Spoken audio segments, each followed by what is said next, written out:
Hello students, आज हम अध्याय तीसरे का अध्ययन करेंगे। अध्याय 3 है वैद्युत विभव, इलेक्ट्रिक पोटेंशियल। इसमें सबसे पहले पढ़ेंगे वैद्युत विभव के बारे में। इलेक्ट्रिक पोटेंशियल क्या होता है?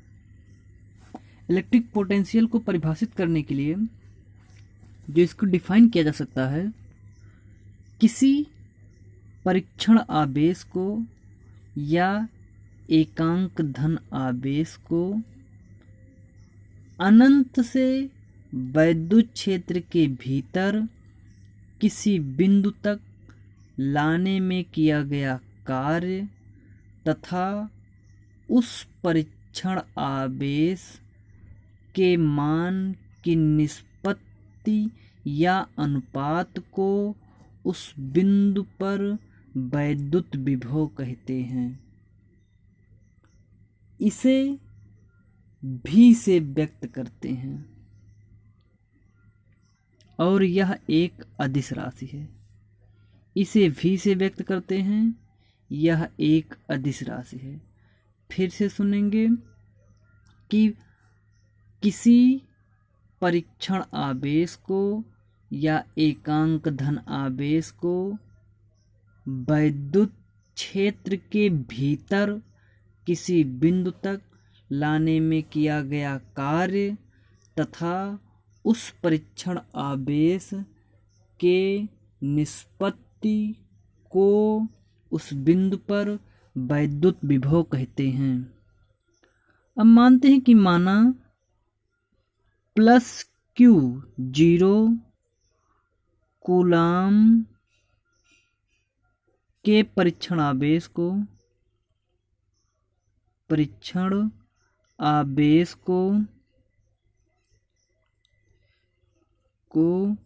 वैद्युत क्षेत्र के भीतर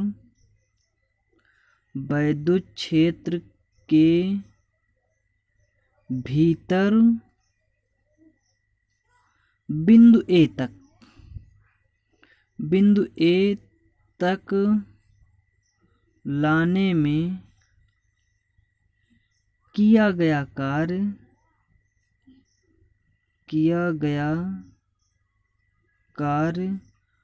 W जूल हो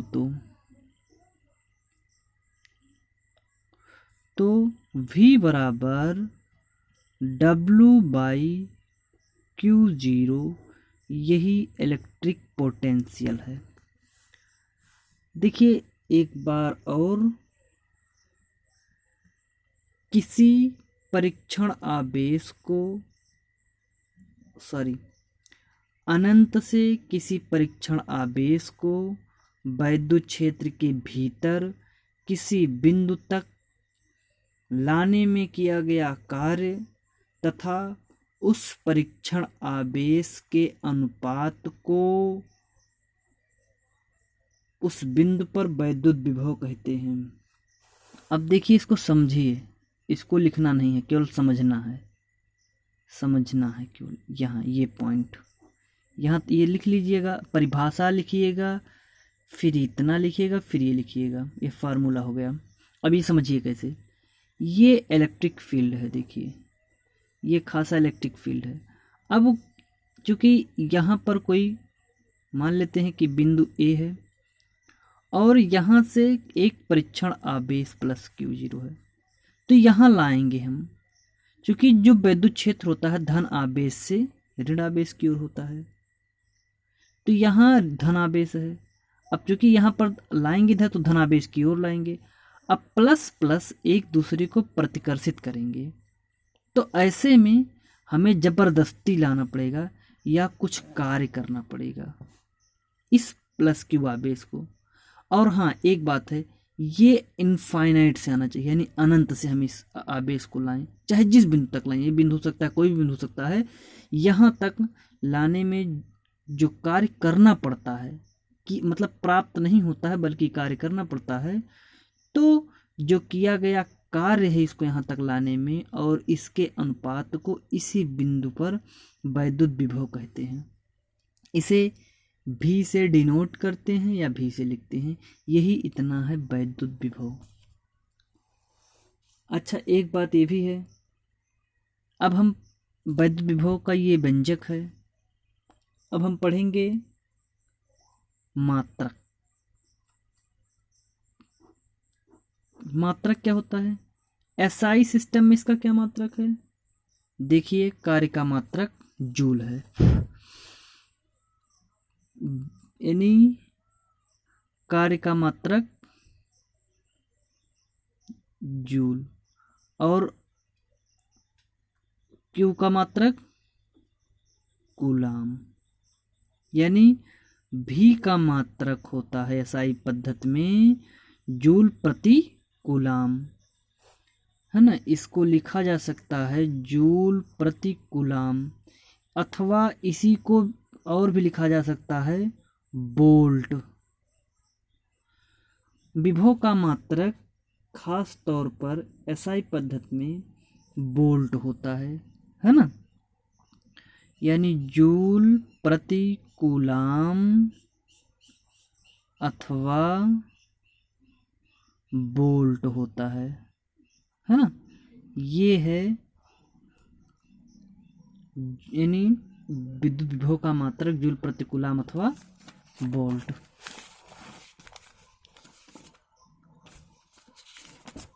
अच्छा, अब फिर जो है हम लोग आगे पढ़ते हैं जूल प्रति कूलाम अथवा वोल्ट। देखिएगा बीमा क्या होती है। अच्छा, अब हम एक वोल्ट की परिभाषा निकाल लेते हैं। एक वोल्ट की परिभाषा क्या हो जाएगी? एक वोल्ट किसके बराबर होता है? एक जूल और प्रति एक कूलाम, है ना। तो एक वोल्ट को आप कैसे परिभाषित करेंगे? अनंत से किसी एकांक कूलाम के परीक्षण आवेश को या धन आवेश को वैद्युत क्षेत्र के भीतर किसी बिंदु तक लाने में यदि एक जूल कार्य करना पड़े तो उस बिंदु पर विभव 1 वोल्ट होगा, है ना। निकालते हैं बीमा। डायमेंशन क्या हो जाएगी? आप जानते हैं भी की बीमा बराबर हो जाएगा डब्ल्यू की बीमा बटे क्यू की बीमा। रख दीजिए डब्ल्यू की बीमा एम एल स्क्वायर टी की पावर -2 अपॉन AT, है ना। ये ऊपर जाएगा -3 हो जाएगा, तो फाइनली इसकी बीमा कितनी आ जाएगी? ML स्क्वायर टी की पावर -3 A की पावर -1। ये है डायमेंशन ऑफ इलेक्ट्रिक पोटेंशियल। अच्छा, एक बात है, अब हम लोग पढ़ते हैं थोड़ा सा समझने की बात ये है कि जैसे दो गोले हैं, यहाँ ये लिखना नहीं है, समझना है केवल।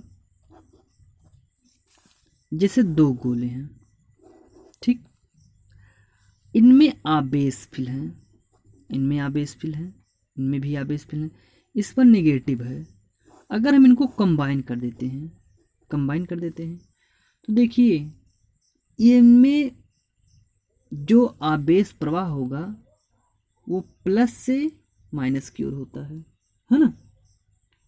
अच्छा, आवेश की मात्रा चाहे जितनी हो, लेकिन अगर इन दोनों के विभवों में अंतर है तो आवेश सदैव उच्च विभव वाली वस्तु से निम्न विभव वाली वस्तु तक तब तक प्रवाहित होते हैं जब तक कि दोनों का विभव समान ना हो जाए।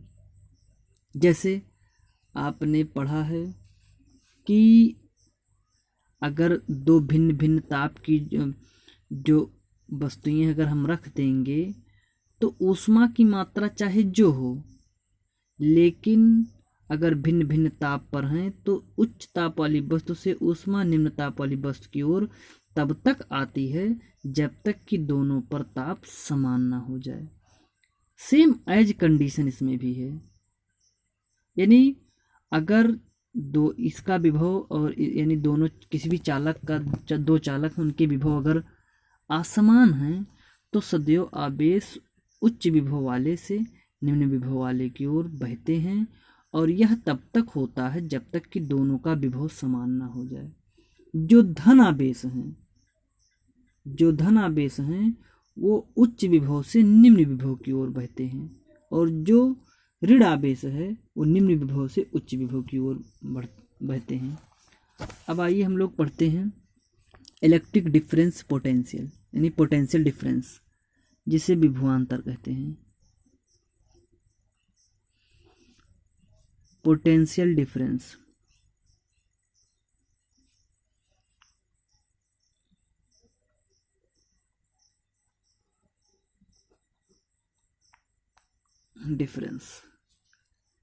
अच्छा, जैसे एक प्लस क्यू आवेश है ना, यहाँ पर उपस्थित है मान लेते हैं, और यहाँ से यहाँ कोई एक बिंदु है,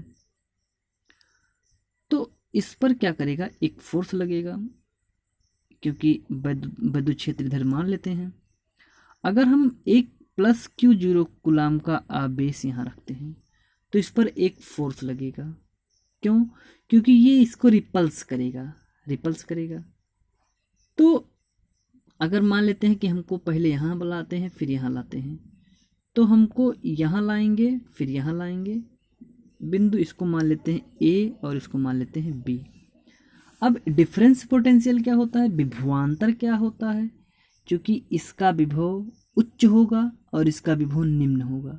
कारण क्या है, क्योंकि ये प्लस यहाँ पर यहाँ क्योंकि उच्च विभव पर होगा, यहाँ पर फोर्स अधिक लगेगा, यहाँ पर फोर्स कम लगेगा।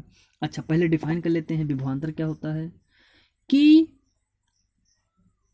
किसी परीक्षण आवेश को या एकांक धन आवेश को वैद्युत क्षेत्र के भीतर ही, अनंत से नहीं, उसमें था अनंत से हम लोग ला रहे थे, वैद्युत क्षेत्र के भीतर एक बिंदु से दूसरे बिंदु तक लाने में किया गया कार्य तथा उस परीक्षण आवेश के अनुपात को उन दोनों बिंदुओं के बीच वैद्युत विभवांतर कहते हैं।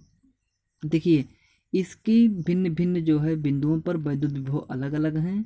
तो देखिए, यानी यहाँ पर वैद्युत विभव अलग है, यहाँ पर वैद्युत विभव, अब इन दोनों विभवों के अंतर को वैद्युत विभवांतर, यानी विभवों का अंतर है ना। अब जो आवेश होंगे विभवों के अंतर के कारण बहने लगते हैं। जैसे एक पाइप में अगर प्रेशर जो है, इसका प्रेशर ज़्यादा, इसका इधर का प्रेशर कम है, जिधर प्रेशर होगा तुरंत पाइप में जल के कण बहने लगते हैं। वैसे आवेश भी होते हैं जहाँ विभव अधिक होता है, उच्च विभव से निम्न विभव की ओर बहने लगते हैं, है ना। अच्छा, विद्युत विभवांतर किसे कहते हैं, यानी किसी परीक्षण आवेश को वैद्युत क्षेत्र के भीतर एक बिंदु से दूसरे बिंदु तक लाने में किया गया कार्य तथा उस परीक्षण आवेश के अनुपात को उन दोनों बिंदुओं के बीच वैद्युत विभवांतर कहते हैं। देखिएगा, यानी इसे भी अगर देखा जाए तो VA माइनस VB है ना बराबर W/Q0, यही इसका व्यंजक होता है, क्योंकि अंतर है। अब उच्च विभव किसका है, उच्च विभव A का है, निम्न विभव किसका है, B का है ना। तो उच्च विभव से निम्न विभव की ओर आवेश बहते हैं। तो एक बार फिर से सुनिएगा, किसी परीक्षण आवेश को वैद्युत क्षेत्र के भीतर, किसी परीक्षण आवेश को वैद्युत क्षेत्र के भीतर एक बिंदु से दूसरे बिंदु तक ले जाने में किया गया कार्य तथा उस आवेश के अनुपात को उन दोनों बिंदुओं के बीच वैद्युत विभवांतर कहते हैं, है ना। अब यहाँ लिखना पड़ेगा थोड़ा सा, पहले ये मत लिखिएगा।